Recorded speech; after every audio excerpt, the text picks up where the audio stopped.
Salve povo, aqui é o Zelota com mais um capítulo da nossa saga bizantina. E no capítulo de hoje nós vamos ver a última grande vitória do Império Bizantino e também a Segunda Guerra Civil. Mas antes de eu contar essas histórias para vocês, eu peço a todos que não estão no like, compartilhem com os amigos, que ajude mais o canal a crescer e valorize o meu trabalho. Vocês que são novos aqui, sejam muito bem-vindos. Eu trago muito conteúdo de antiguidade e essa é a saga bizantina, onde eu conto a história de todos os imperadores e usurpadores bizantinos. Por isso eu recomendo que vocês assistam aos vídeos anteriores para entender melhor a história. Ou caso prefiram, assistam qualquer outros dos vídeos que estão lá na videoteca do Zelota, com várias sagas e mini-sagas com povos do Ocidente, Oriente, África e Ásia. Me sigam também no Instagram, @Zelota, para vocês ficarem sabendo das novidades do canal e participar das enquetes para escolher os especiais. Também tem um curta com o Zelota, que é um conteúdo extra dos vídeos que eu faço aqui no canal, lá no acampamento Zelota, que é a nossa área de membros. Vídeos todas as quartas às 20 horas com os especiais e nos sábados às 17 horas com a saga bizantina. Sempre com metodologia nada ortodoxa, com muitas imagens, muito conteúdo sem enrolação. Bom, então vamos ver essa última grande vitória do Império Bizantino durante o reinado do Andrônico III.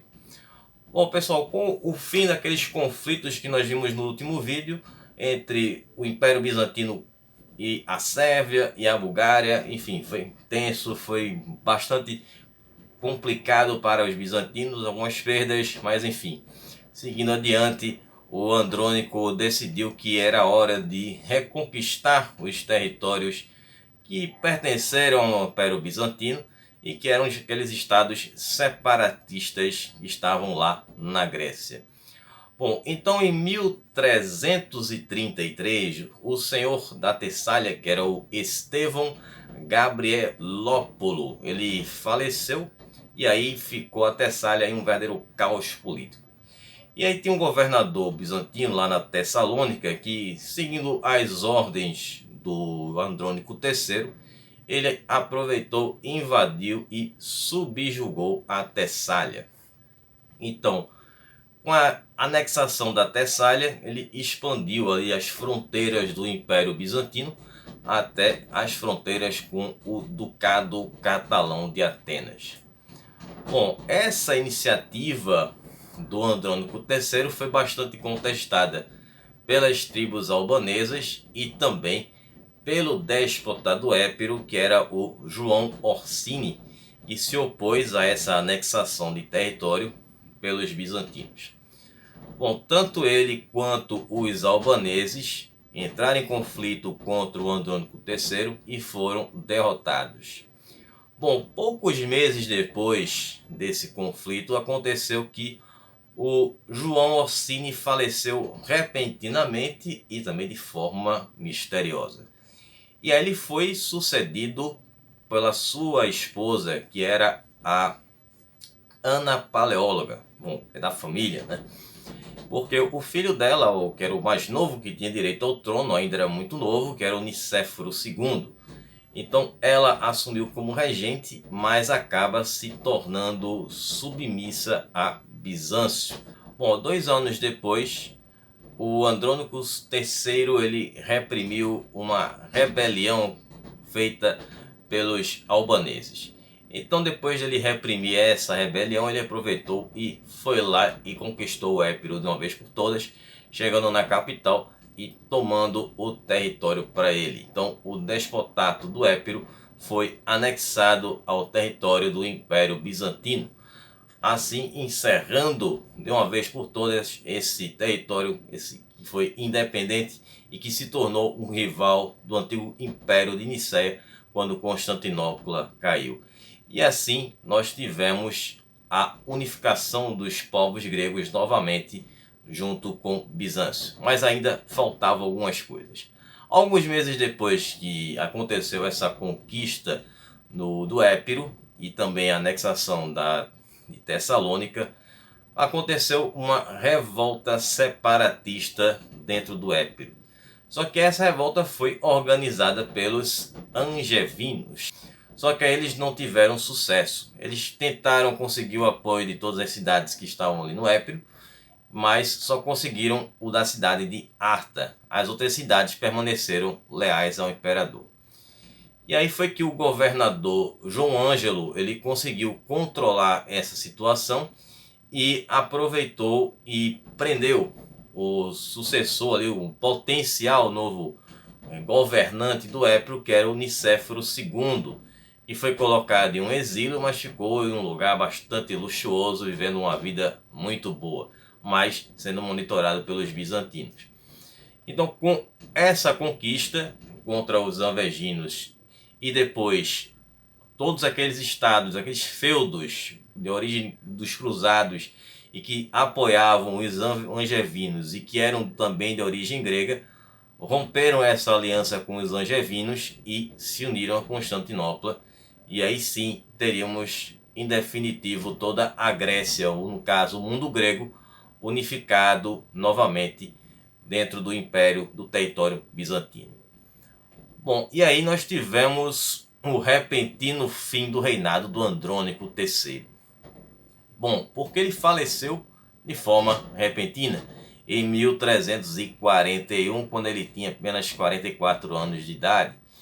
Então ele deixou como herdeiro, ou na verdade de forma não oficial, mas era o seu filho mais velho, que era o João Paleólogo, que tinha apenas 9 anos de idade. Ele teve outros filhos, mas todos eram mais novos do que o João.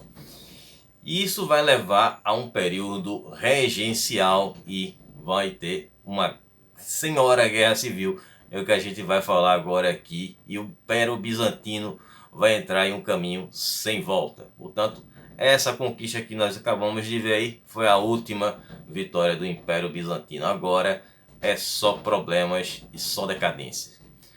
Bom, então com esse repentino falecimento do Andrônico III, a nomeação do João não tinha sido oficial, né? Não estava no testamento do Andrônico III que seu sucessor seria o João Paleólogo. Até porque também não existia uma obrigatoriedade, né, de que o sucessor fosse o filho, né? Seria uma coisa hereditária. Foi aí que aparece a figura do João Cantacuzeno, né, que era aquele amigo próximo do Andrônico III, foi um cara muito fiel a ele na Primeira Guerra Civil, né, que foi a guerra entre o Andrônico II e o Andrônico III, né, o avô e o neto, e serviu o Império Bizantino por 13 anos durante esse reinado do Andrônico III. Então ele se via como a pessoa mais preparada e que com certeza o Andrônico gostaria que ele assumisse a posição de regente e que fosse um tutor para o João Paleólogo. E aí ele teria essa situação que seria bem favorável para ele. Mas ele estava enganado, porque a imperatriz mãe, Ana de Saboia, ela não gostou nada dessa ideia, porque ela tinha outros planos. Ela que queria ser a regente do filho. Bom, e aí o Cantacuzeno, ele respeitava muito a imperatriz e, claro, o João como futuro imperador. Então ele não tinha pretensões de tomar o trono ou fazer alguma coisa que desagradasse o seu amigo Andrônico III. E aí ele se mudou para o palácio, foi viver por lá para garantir que a regência acontecesse de forma tranquila, mas claro que ele não sabia que a Ana era contra aquilo ali e que ele teria problemas. Então, quando ele se muda para lá, vamos ter aquele ciclo que vai sendo formado de inimigos. Algumas pessoas estavam com inveja da posição que o João Cantacuzeno estava assumindo, e claro, a própria imperatriz mãe, que começa a demonstrar ali a sua insatisfação, fazendo alianças e começa a armar contra o João Cantacuzeno. Então aí ela se alia com o patriarca, que era o João Calecas, que tinha o nome de João XIV de Constantinopla. Inclusive esse patriarca ele só foi nomeado graças à indicação do João Cantacuzeno, né? Acabou sacaneando ali com o Cantacuzeno. Então a imperatriz mãe ela queria ser regente e o patriarca seria um cara que iria apoiá-la, né? Iria ajudá-la durante essa regência.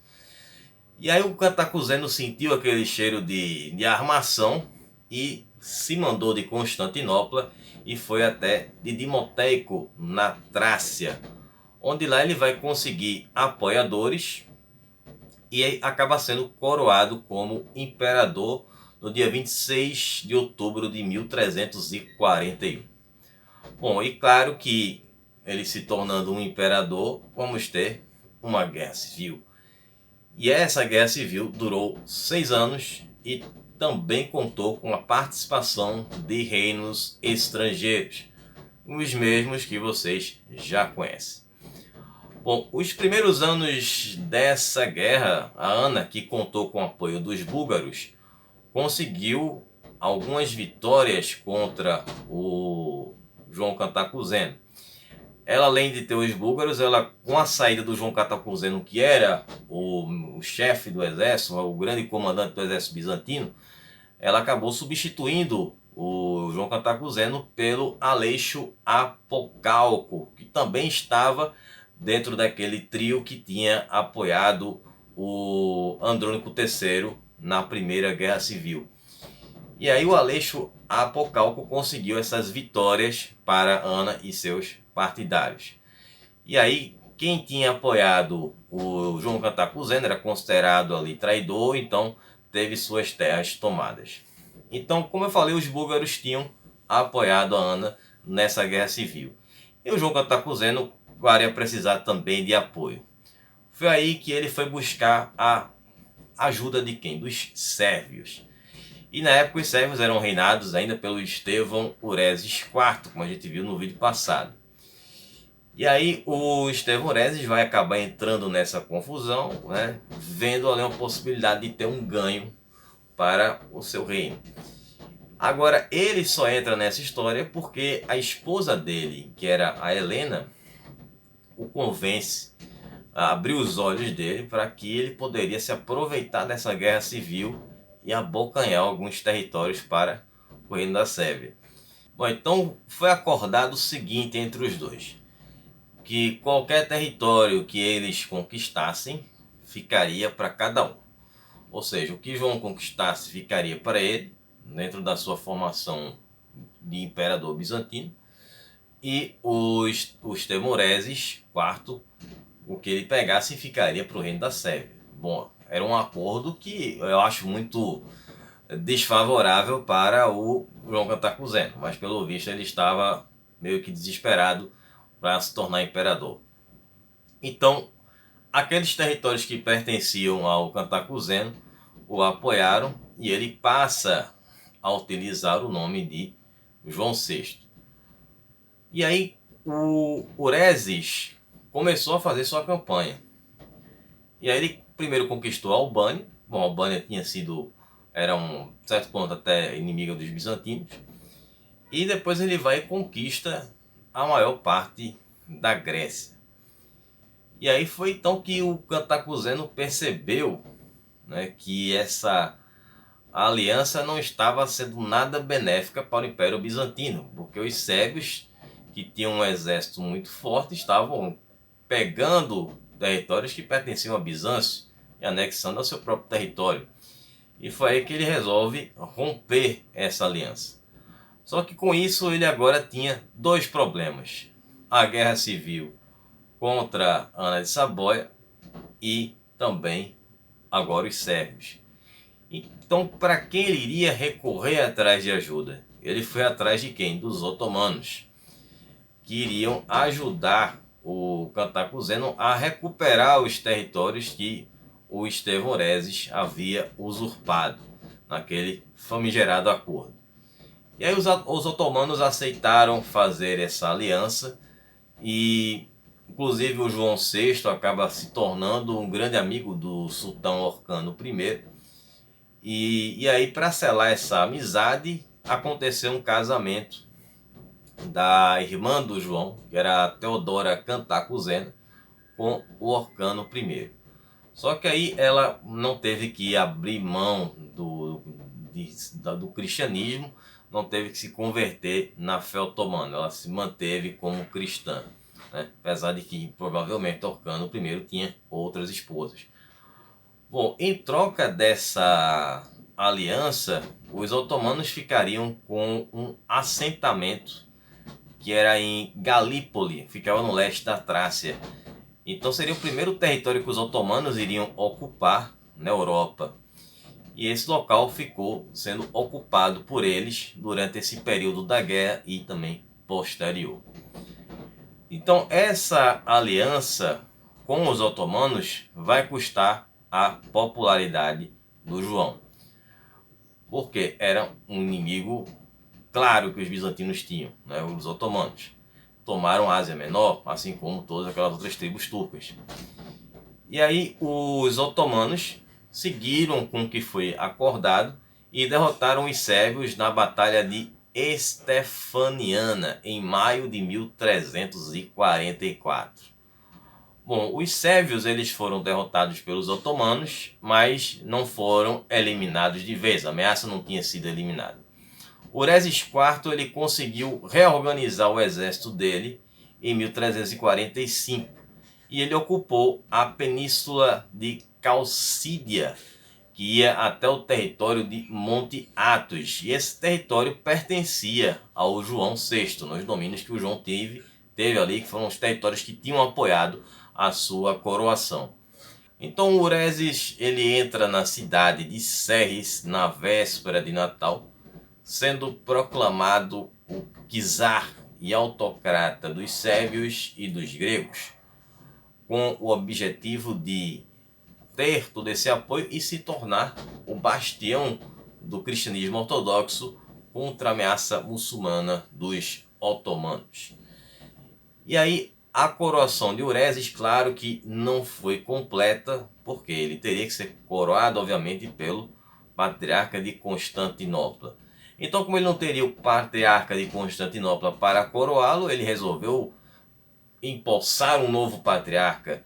Então tinha um arcebispo que era o Joanício, que coroou Urezes e acaba se tornando o patriarca da Igreja Ortodoxa da Sérvia. A Sérvia se tornou uma ameaça ainda maior para Bizâncio. Enquanto o João Cantacuzeno estava lutando contra os sérvios, também estava acontecendo a Guerra Civil. Essa Guerra Civil não foi deixada de lado, estavam acontecendo as duas paralelamente. Então, em 1344, o João VI ele sofre um ataque em Didimoteco, mas esse ataque foi um fracasso dos partidários lá da Ana, porque ele teve aquele apoio dos otomanos. Os otomanos eram muito poderosos no campo de batalha. E aí ele se sente ali numa posição de conseguir abrir caminho e conquistar mais territórios. E aí ele dá esse contragolpe e começa a avançar, a conquistar territórios na Trácia e chega perto de Constantinopla. E aí aconteceu que a regência da Ana não vinha bem das pernas. Também ela estava com a popularidade em baixa. Estavam acontecendo também algumas questões internas ali em Bizâncio, com essa questão do império dividido. E aí o pior acaba acontecendo para ela. O seu principal comandante, o Aleixo Apocalco, acabou sendo despachado para o mundo além-vida em uma rebelião que aconteceu em Constantinopla. E com isso, ele faleceu no dia 11 de julho de 1345. E aí ela ficou sem ter um comandante, sem um exército poderoso, e o João estava se aproximando. Então, muito certo dessa vitória, o João VI ele resolve se coroar novamente. Dessa vez em 21 de maio de 1346, em Adrianópolis. E aí ele segue para Constantinopla para fazer um cerco. Mas aí acabou não sendo necessário. Ele viaja em 1347 e quando ele chega perto de Constantinopla, os partidários de Ana de Saboia acabam convencendo ela de que seria melhor fazer um acordo com o João VI do que enfrentá-lo e sofrer uma derrota e os caras invadirem, tá? Porque os otomanos estavam juntos. Então foi feito um acordo para que o João Paleólogo, filho do Andrônico III, que ficou com o nome de João V, reinasse junto com o João Cantacuzeno, que estava usando o nome de João VI. E aí foi selada essa aliança. Então, para firmar essa aliança, foi feito um casamento entre o João V e a Helena Cantacuzena, que era a filha do João VI. E aí, depois teremos esse reinado conjunto entre os dois. Mas será que o João VI deixou o João V reinar? Bom, ele não tinha mais 9 anos, tá? Com volta de uns 15 anos de idade, por aí. Mas isso a gente vai ver no próximo vídeo com esse reinado do João VI. Bom, espero que vocês tenham gostado, que vocês tenham entendido. Estaremos de volta na quarta-feira e vamos ver a história dos anglos, né, que ficaram em segundo naquela enquete, mas por um voto só. Então vamos trabalhar aí nessas próximas 2 semanas a história dos ângulos, no especial da quarta. Para quem acompanha os vídeos lá do acampamento Zelota, eu vou fazer uma breve análise ali sobre o Andrônico III e essas últimas conquistas do Império Bizantino nessa reta final da nossa saga. Bom, então eu vou ficar por aqui. Um abraço do Zelota. Até quarta. Falou, pessoal.